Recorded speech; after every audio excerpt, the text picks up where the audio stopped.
하나님을 사랑합니다.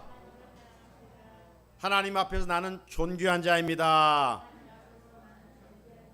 내 옆에 있는 분도 존귀한 자입니다. 선포합시다. 사랑합니다. 축복합니다. 사랑합니다. 축복합니다. 분주한 가운데서도 오늘도 걸어간 주일을 맞아 이 날을 기억하고 믿음으로 성전에 올라와 예배드리는 우리 가족들과 또 형편에 따라 가정에서 마음을 모두 하나님께 예배드리는 우리 성도들에게 주님의 평강이 임할 수 있기를, 주님의 은혜가 그 자리에 임할 수 있기를 주님의 이름으로 축복합니다. 고유의 명절 중시절이 시작되었지만 애년처럼 분위기는 그렇지 못한 실정입니다. 작년에도 코로나19에 발목에 잡혀서 그리운 고향을 찾아가지를 못했는데 금년 추석에도 마음 놓고 고향을 갈 수 없는 그런 형편입니다. 이런 날을 참 지속하다 보니까 우리 마음에 무엇이 감사하던가요? 뭐 큰 것이 감사가 아니라 지난날 일상에 그 하루하루 반복되는 생활이 얼마나 큰 축복이었는가, 이것을 절실하게 깨닫게 되는 것 같아요. 우리는 그동안 뭐 큰 것, 많은 것 손에 잡혀야만이 이게 감사의 조건이라고. 물론 감사의 조건이죠. 그러나 주님이 가르쳐는 감사는 그런 게 아니었잖아요. 정말 어린 아이가 한 끼 먹을 가난한 집에 이 아싸리 온 이 어부들이 고기 잡아서 정말 가치 없는 것, 버린 것, 그것 주워다가 생선 2마리 가져온 거고, 가난한 아이가 먹는 보리떡 2개. 하지만 주님은 그런 극히 적은 것 가지고 감사하셨어요. 그러니까 벳세다의 들녘에 감사의 축복이 있던 건 아닙니까? 우리의 감사의 기준을 새롭게 한번 교정시켜 볼 필요가 있지 않는가. 그 겨자씨 같은 감사를 심을 때 정말 새들이 깃들 만큼 하나님이 맺어주시는 풍성한 열매들이 맺게 될 줄로 믿습니다. 우리는 지금 불확실한 시대를 살아가고 있습니다. 내일 어떤 일이 일어날 줄 모르는, 지금도 그렇게 살아왔지만 앞으로 우리가 살 날이 얼마인지는 모르지만 우리가 살아갈 미래도 역시 불투명하고 어떻게 전개될지 몰라요. 자, 이런 분위기 속에 있지만 우리가 염세주의적인 그런 사람들처럼 또 하나님 없는 자처럼 살아가서는 안 되겠죠. 그리스도인으로서 구원받은 하나님의 이 정체성을 가지고 하늘에 산 소망 가운데 매일 삶의 자리에서 감사와 기쁨으로 살아가야 될 줄로 믿습니다. 그런 은혜가 성령을 통해서 오늘도 예배드리는 우리 가운데 임하게 하실 줄로 믿습니다. 자, 오늘 제목은 부르시는 손입니다. 선포합시다. 부르시는 손. 이 명절 연휴를 맞아 금요일부터 또 황금 연휴죠, 어떻게 보면. 그래서 여행을 떠나는 사람들도 적지 않게 있습니다. 미리 산소 이런 데 다녀오고 또 어른들을 찾아뵙고 또 모처럼 여러 가지 힘드니까 이렇게 여행을 떠나는 사람도 있어요. 자, 미지의 세계로, 이런 우리 지방의 여행이 아니라 미지의 세계로 떠나는 여행은 계획을 세울 때부터 어떻습니까? 막 설레입니다. 그렇죠? 실상 여행 떠나봤자 피곤한 것 뿐인데 그 준비하는 과정에는 분명 막 설레임도 있고 기쁨도 있고 즐거움도 있고, 뭘 준비하면서 왠지 어떤 손에 당장 뭐는 없지만은 마음에 기쁨이 있지 않습니까? 또 그리고 여행은 또 힘든 것만 아니라 마음에 힐링도 있고 재충전할 수 있는 그런 좋은 장점도 있습니다. 이런 장점을 살려서 이 유럽 사람들은요, 몇 개월씩 정말 열심히 일해가지고 돈을 벌어서 어디에 사용하느냐? 장기간 여행을 떠납니다. 우리나라는 어찌 보면 열심히 일해서 돈은 버는데, 물론 어떤 시간적인 여유 뭐 이런 것이 다 맞아야 되겠지만은 그냥 쌓아놓고 살아가는 이런 일들이 없지 않아 있어요. 그런데 이 유럽인들의 가치관은 어찌 보면 왜 돈 버냐?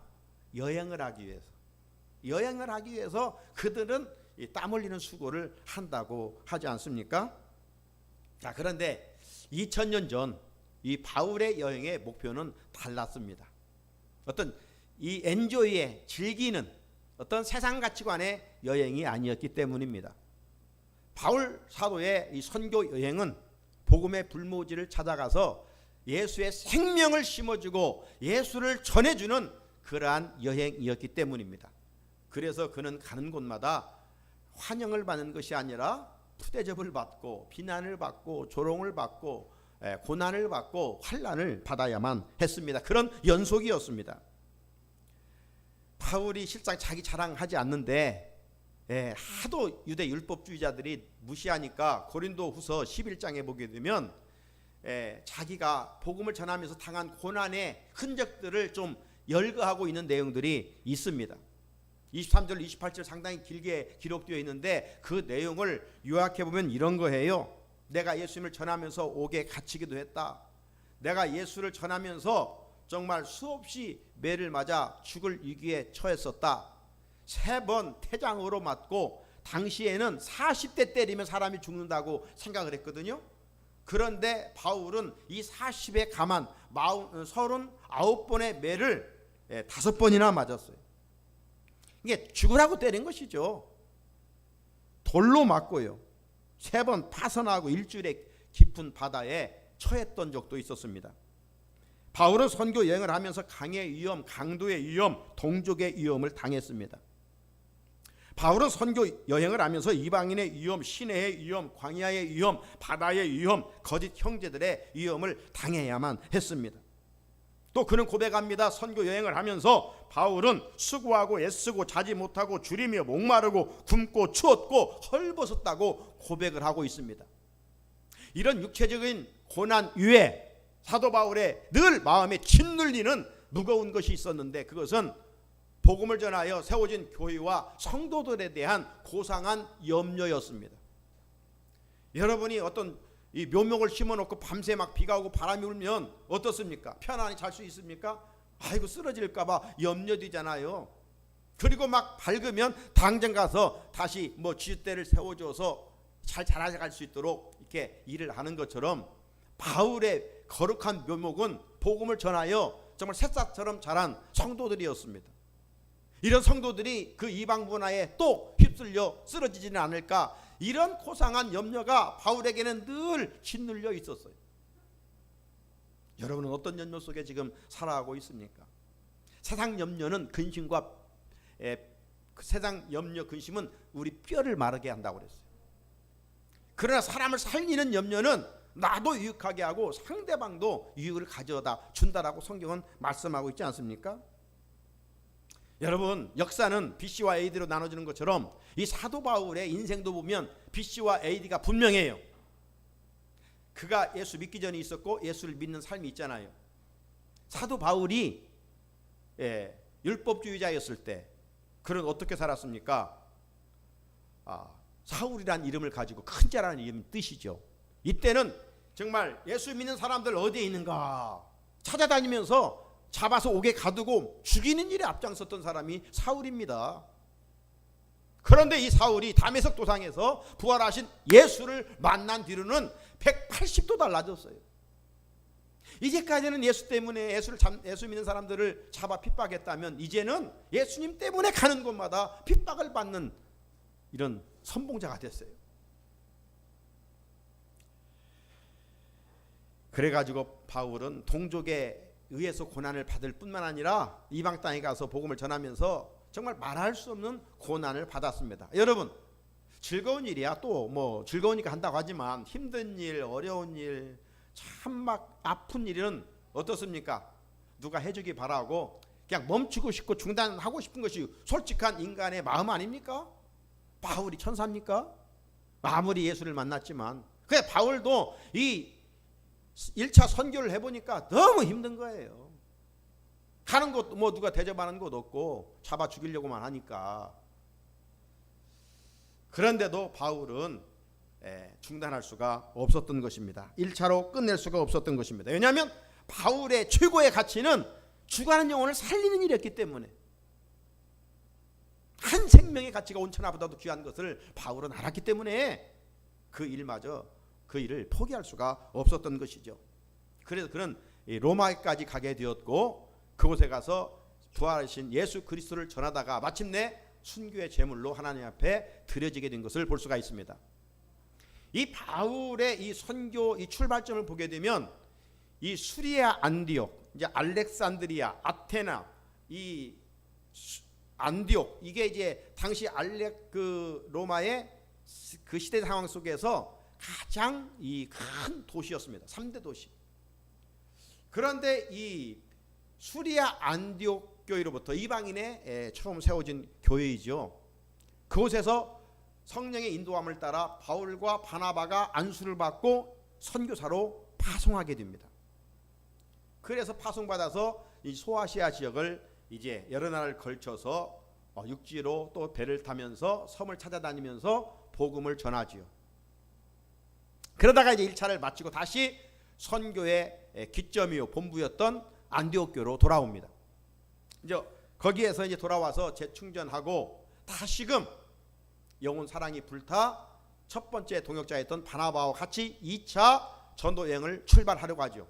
그런데 거기에서 1차 때 갔다가 돌아왔던 이 바나바의 생질 마가가 있었는데 바나바는 팔이 안으로 굽는다고 다시 1차 때 돌아왔지만 2차 때 마가를 데리고 가자. 그런데 바울은 상당히 또 고집이 세요. 안 된다. 그런 녀석 가지고 와야 선교에 있어서 방해가 되니까 이제 마가는 제쳐놓고 가자. 막 이렇게 해가지고 엄청나게 막 싸움이 일어났어요. 큰 다툼이 있다고 했잖아요. 그러다 결국 합의점을 찾지 못해서 이 바나바는 생질 마가를 데리고 2차 전도로 출발하고 성경은 그에 대한 이야기는 이제 없어요. 대신 이 바울이 이 신라라는 사람을 데리고 2차 전도 여행을 떠나게 되지요. 2차 전도 선교 여행의 목표는 어디에 있었습니까? 지난 1차 여행 때 복음을 전하여 세워진 교회들과 성도들을 방문하여 그 성도들이 영적으로 넘어지지 아니하고 진리와 말씀으로 잘 세워져 갈 수 있도록 정말 엄마가 아이를 돌보는 그런 어미의 심정을 가지고 그들을 세우기 위하여 2차 선교 여행을 하게 됩니다. 왔던 지난번 1차 때 다녀갔던 교회들을 방문하는 과정이었어요. 그런데 바울의 선교 여행의 계획은 성령님에 의해서 변경을 하게 됩니다. 오늘 본문은 이런 배경을 하고 있어요. 자, 1절을 보면 바울은 더베와 르스드라에서 좋은 동역자를 하나님이 만나게 해주십니다. 여러분의 인생길에도 하나님이 이런 좋은 만남의 복을 허락하시기를 주의 이름으로 축복합니다. 그가 누구냐면 바로 훗날 바울이 믿음의 아들이라고 불렀던 디모데입니다. 이 2절에 보면 디모데의 어머니 아버지가 나오는데 이 어머니는 누구였습니까? 믿는 유대 여자였고 아버지는 헬라인이라고 기록이 되어 있습니다. 디모데는 그렇기 때문에 어릴 적부터 믿음 좋은 어머니의 이 영적 자양분을 먹고 자란 사람이에요. 그 사도 바울이 이 디모데후서를 디모데에게 보내는 편지 과정 속에서 뭐라고 이렇게 이야기를 하냐면 디모데후서 1장 5절에 디모데는 어릴 적부터 유할머니 로이스와 어머니 유니게로부터 믿음 생활을 잘 배워서 아주 아름답게 성장했다라고 그렇게 기록을 하고 있습니다. 그래서 오늘 2절을 보면 디모데는 루스드라와 이고니에 있는 형제들에게 뭘 받는 자니? 칭찬받는 자니. 디모데는 교회 안에서도 칭찬받는 사람이었고 교회 밖에서도 칭찬을 받는 사람이었어요. 이런 면에서 우리 그리스도인들은 우리가 교회 안에서만 믿음 좋다 이렇게 칭찬 들으면 안 돼요. 물론 교회 안에서 칭찬 드려야 되지만 삶의 자리에서 여러분의 일터에서 진정으로 인정받아야 돼요. 정말 저 사람은 그리스도인이야 칭찬받아야 돼요. 여러분 초대교회 7 집사를 선택하잖아요. 사도행전 6장에 보게 되면 그 기준이 여러 가지가 있는데 뭐 믿음이 좋고 성령이 충만하고 여기까지만 좋으면 선택될 것 같은데 그렇지 않았어요. 칭찬받는 자가 선택받는 기준이었다라고 사도행전 6장 3절에 기록하고 있어요. 형제들아 너희 가운데서 성령과 지혜가 충만하여 칭찬받는 사람 7을 택하라.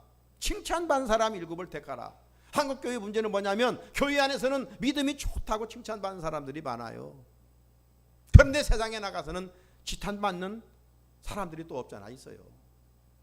이러니까 오늘날 정말 조롱받는 한국교회가 되어가고 있지는 않았는지.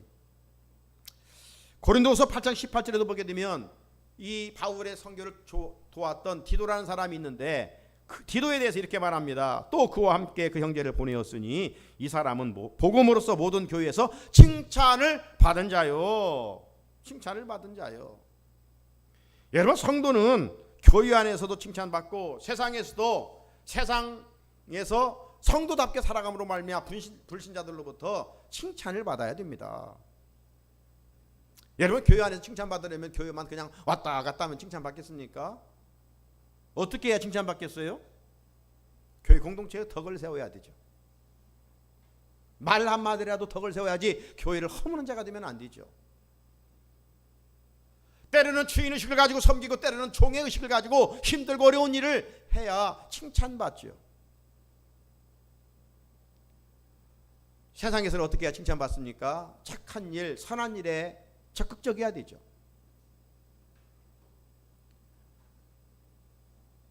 그래야 우리의 선한 행실로 그리스도의 향기를 드러내 하나님의 나라를 세워갈 수가 있는 것입니다. 만약 그리스도인들이 세상에서 세상 가치관을 가지고 산다면 칭찬받겠습니까? 누가복음 6장 33절에 보면 이런 말씀이 있어요. 너희가 만일 선대하는 자만을 선대하면, 누가 나를 대접하는 사람만 대접한다면, 누가 나를 사랑하는 사람만 사랑한다면, 받은 만큼만 상대방이 한다면, 이 말씀이죠. 이건 이방인들도 한다는 거예요. 이렇게 해서는 칭찬받을 수가 없는 것이죠. 죄인들도 이렇게 하는 일이라고 했잖아요. 세상 사람들도 이 정도는 한다는 겁니다. 그래 믿는다고 하면서 세상 사람들의 수준에 비슷하거나 하면 안 되죠. 탁월해야 되겠죠.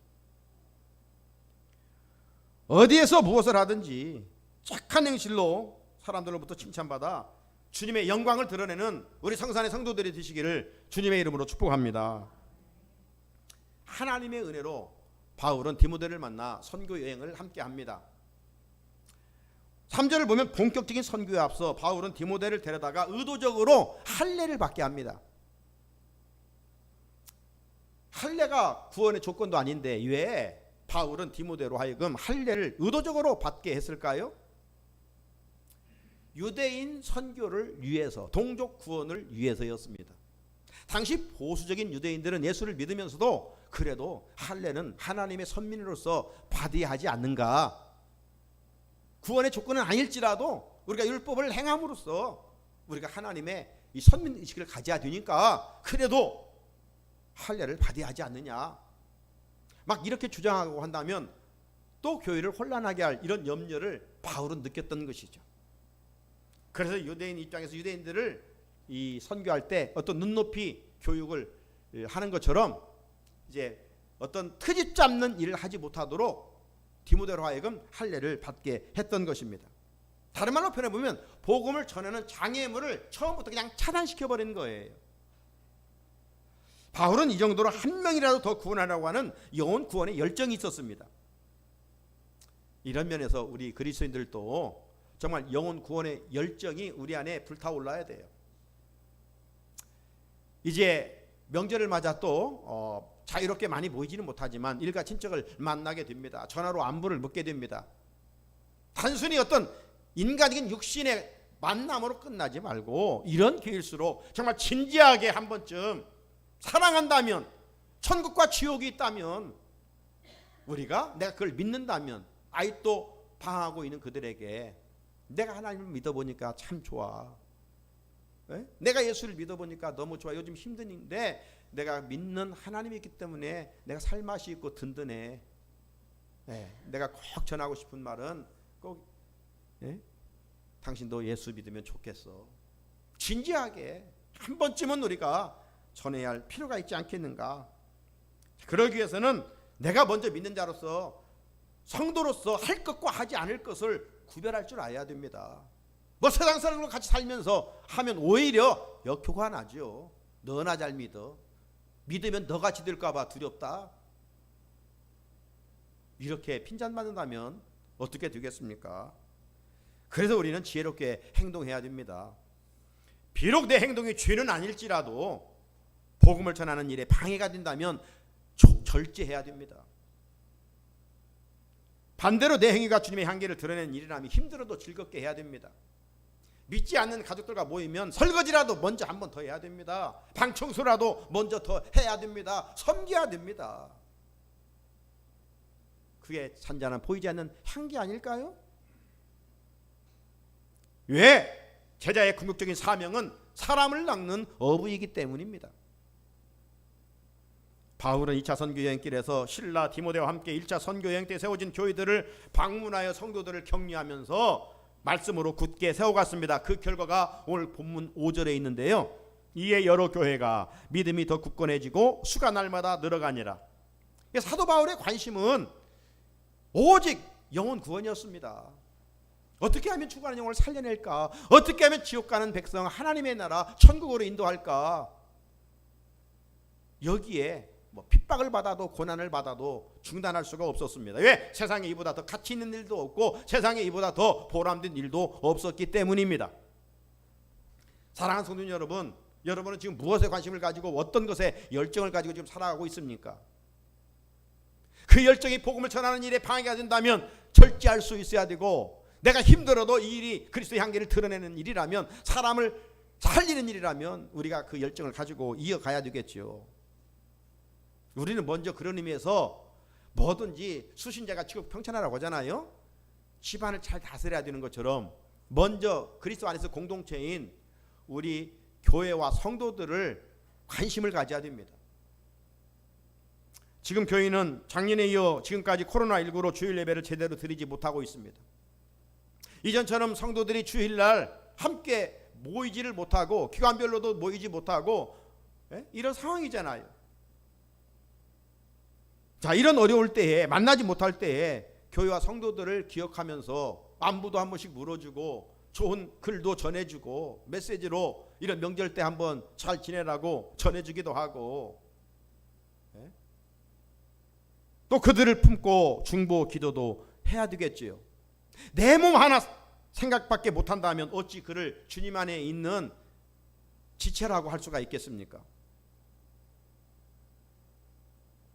나아가 바울처럼 내 주변에 죽어가는 영혼을 불쌍히 여겨 기도하며 전도해야 됩니다. 코로나19를 지내면서 교회에 대한 여론, 교회에 대한 반응은 참 싸늘하죠. 부정적인 여론이 강합니다. 그렇다고 해서 우리가 지난 주일도 말씀드린 것처럼 상대방이 두려워, 세상 사람들이 두려워 우리의 본질인 사명마저 포기한다면 그를 어찌 주님의 제자라고 할 수가 있겠느냐, 이 말이죠. 영혼 구원을 하고자 하는 마음이 없다면, 어떻게 해서든지 믿지 않는 자를 바라면 어떻게든지 나도 온전하지는 않지만 예수를 전해야 될 텐데, 이런 마음조차 정말 없다면 어찌 그가 종교인이지 주님의 제자라고 할 수 있겠느냐, 이 말이에요. 오늘 집사님 기도했습니다. 저들이 듣든지 아니 듣든지 전하게 해달라고. 그렇습니다. 우리가 천사 같아서 전도합니까? 그럼 못하지요. 덧진 객진 아닙니까? 뭐 믿는다고 하지만 우리가 정말 말씀대로 살려고 몸부림치는 그뿐이지 우리가 또 연약하게 넘어지잖아요. 그래도 우리가 복음을 전하는 일에서는 내 육신, 내 부끄러움을 볼 것이 아니라 주님이 지상 명령이기 때문에, 반드시 해야 할 사명이기 때문에 우리는 그냥 전하는 것이죠. 듣든지 아니 듣든지, 때를 얻든지 못 얻든지 결과는 주님께 맡기고, 우리는 농부가 봄이 돌아오면 씨를 뿌리는 것처럼 우리는 그냥 뿌리는 거예요. 하나님께 결과는 맡기고, 농부가 하늘에 맡기고 하지 자기가 다 합니까? 할 수도 없잖아요. 영혼 구원도 마찬가지예요. 세상 사람들의 관심 어디에 있습니까? 예수님이 말씀하셨죠. 무엇을 먹을까? 무엇을 입을까? 무엇을 마실까? 이런 본능적인 것에 있습니다. 우리는 이런 것을 뛰어넘어서 하나님의 나라와 그의 의를 구하고 어떻게 하면 죽어가는 영혼들을 살려낼까, 이 거룩한 일에 좀 관심을 가져야 된다, 이 말이죠. 바울의 거룩한 열정을 회복하는 우리 성도들이 되기를 주님의 이름으로 축복합니다. 사도 바울의 일행의 1차 선교지는 소아시아였습니다. 오늘날로 말하면 터키를 중심으로 복음을 전했어요. 그런데 성령님께서 바울의 선교 여행지를 막으셨습니다. 6절에 성령이 아시아에서 말씀을 전하지 못하게 하시거늘 그들이 부르기아와 갈라디아 땅으로 다녀가. 바울이 아시아에서 복음을 전할 때 성령께서 그 루트를 막으셨어요. 여기도 보십시오. 그래서 이 상황을 보게 되면 바울이 더 북쪽인 부르기아와 갈라디아 땅으로 올라갑니다. 그 성경을 보게 되면 다시 더 이쪽인 무시아에 이르게 됩니다. 그리고 더 북쪽인 비두니아, 제 위에 비두니아 있죠? 저 비두니아까지로 올라가게 됩니다. 그런데 7절에 보니까 예수의 영이 허락하지 아니하신지라. 자, 바울의 선교 여행의 행로를 바꾼 주체는 누구인가? 여러분 6절을 보시면 성령이 그랬지요. 자, 이거 보십시오. 6절에 성령이, 7절에는 예수의 영이, 10절에는 하나님이 이렇게 되어 있어요. 이건 뭐냐면 당시 초대교회의 삼위일체 신앙을 반영하고 있는 말씀입니다. 우리가 믿는 하나님은 분명 한 분이지만 세 위격이 있음을 말씀하고 있는 거예요. 따라서 사도 바울의 이 선교의 주체는 누구인가를 분명히 말씀하는 겁니다. 선교의 주체는 누구예요? 사람이 아니에요. 하나님이에요. 그래 미시오 데이, 하나님이 하시는 거예요. 선교는 겉으로는 사람이 하는 것 같지만 철저하게 하나님이 앞장서 이끌어 가시는 것이 선교입니다. 결국 바울 일행은 아까 지도 한번 다시 한번 보여주실래요? 무시아를 지나 드로아로 가게 되죠. 자, 드로아를 보게 되면 그 옆에 검은 곳은 다 바다입니다. 자, 이 드로아는 당시 항구 도시였어요. 즉 마게도냐, 유럽 마게도냐와 이 아시아 터키를 연결하는 배가 다니는 그런 곳이었습니다. 자, 바울이 드로아에서 이제 도착을 하게 됩니다. 이 드로아에서 밤에 도착해서 잠을 자다가 한 환상을 보게 돼요. 자, 9절에 보면 밤에 환상이 바울에게 보이니 마게도냐 사람 하나가 서서 그에게 청하여 이르되 마게도냐로 건너와서 우리를 도우라 하거늘. 성경에 보게 되면 하나님이 사람들에게 일을 시킬 때 어떤 환상을 통해서, 꿈을 통해서 당신의 계시를 보여줍니다. 예를 들어서 사울이 부활하신 예수를 만났을 때 하늘로부터 강한 빛이 씻어가지고 어떤 현상이 일어났습니까? 정말 눈이 너무 부수었는지 볼 수도 없었어요. 그래서 사람들의 손에 이끌려서 어디로 가게 됩니까? 다메섹 도성으로 들어갑니다. 다메섹으로 들어갑니다. 거기에서 사흘 동안 먹지도 못하고 보지도 못한 상황이 있었어요. 자, 그때 하나님께서 거기에 살고 있었던 아나니아로 하여금 환상을 보게 합니다. 아나니아야, 네가 지금 직가로 가면 사울이라고 하는 청년이 있을 거야. 그래서 이제 사울을 찾아가 만나게 하는 그런 내용을 보게 됩니다. 이러면서 이 환상은 밤에도 역사하시고 낮에도 역사하시는 이런 모습들을 보게 되는 것이죠. 바울은 밤에 이 환상을 통해서 무엇을 알게 됐느냐면 성령이 아시아에서 말씀을 전하게 못하신 것과 예수의 영이 허락하지 않는 것을 알게 됐어요. 여기 마게도냐 사람 하나가 9절을 보니까 환상 가운데 마게도냐 한 사람이 나타났어요. 그리고 누군지는 알 수 없지만 막 손짓을 하는 거예요. 오라고. 환상을 통해서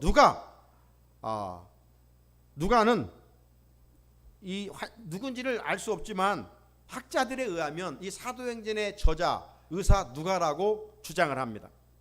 왜냐하면 누가는 마게도냐 이 큰 성인 빌립보 출신이었기 때문입니다.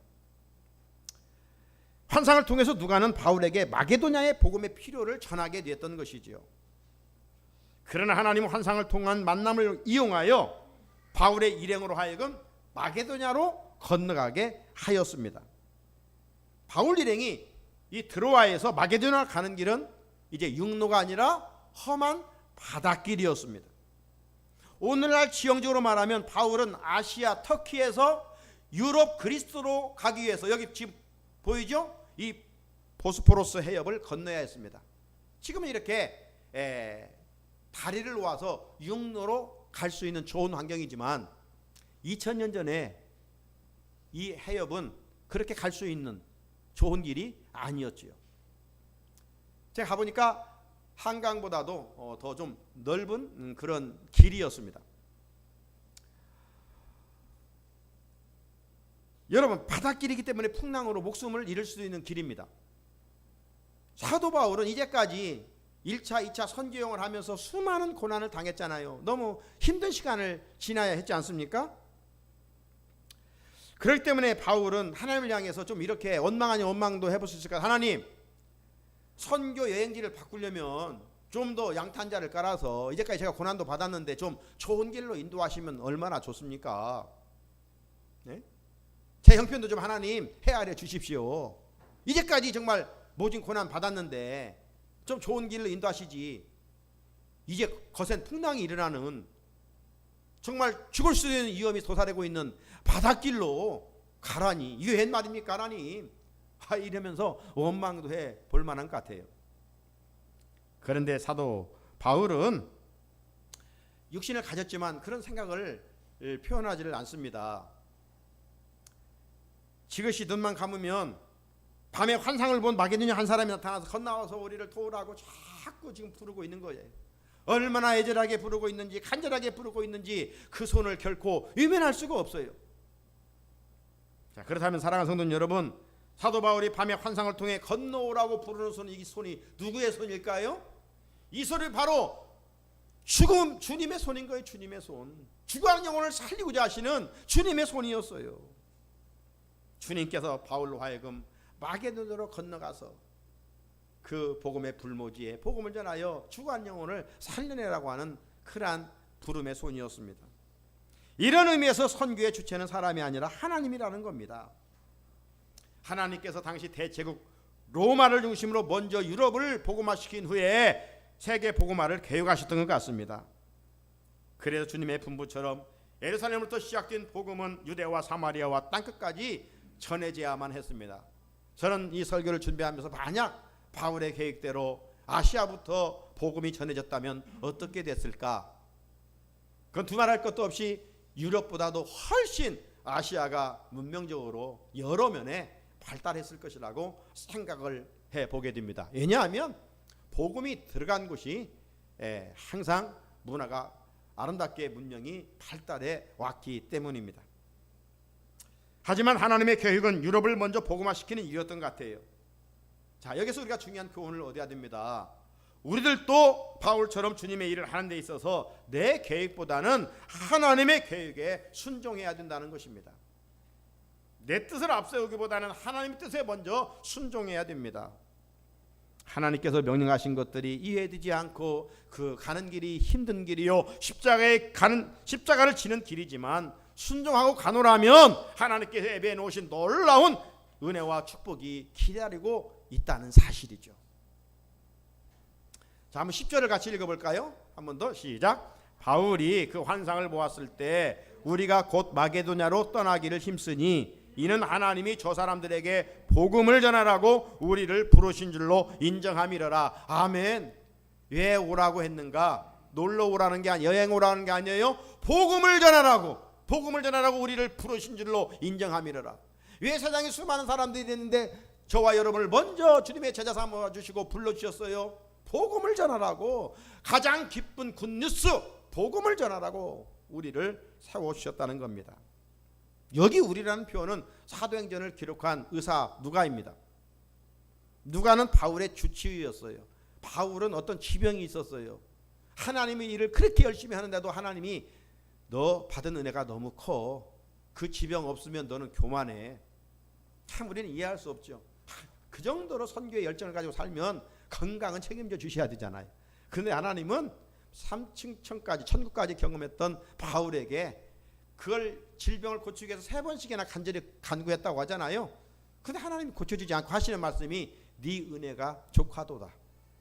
그 지병 때문에 세상 의지 않고 하나님만 의지하며 선교하도록 하나님은 그렇게 이끌어 가셨어요. 여러분에게 어떤 그 질병과 같은 그 끈질긴 고난이 있습니까?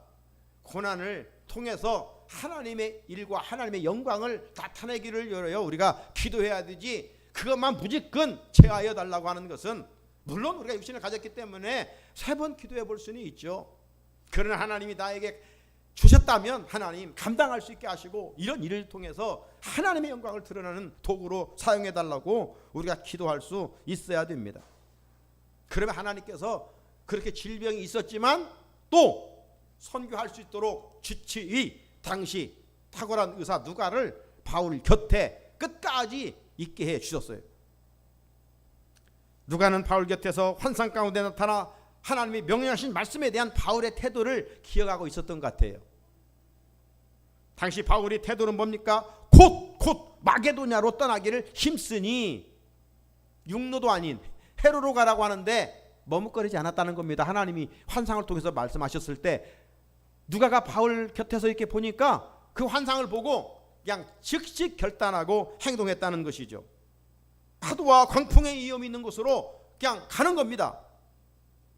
바울은 주님의 명령에 죽으면 죽겠다는 결단을 하고 행동을 하였습니다. 이것이 하나님 앞에서 지녀야 할 인간의 가장 아름다운 태도입니다. 하나님께서 아브라함에게 100세에 낳은 아들을 어떻게 하라고 했습니까? 모리아 산에 가서 번제로 태워 죽이라는 겁니다. 자, 이 명령을 받은 아브라함 어떻게 행동했습니까? 창세기 22장 3절을 보면 아브라함이 아침에 일찍이 일어나, 머뭇거리지 않았다는 것이죠.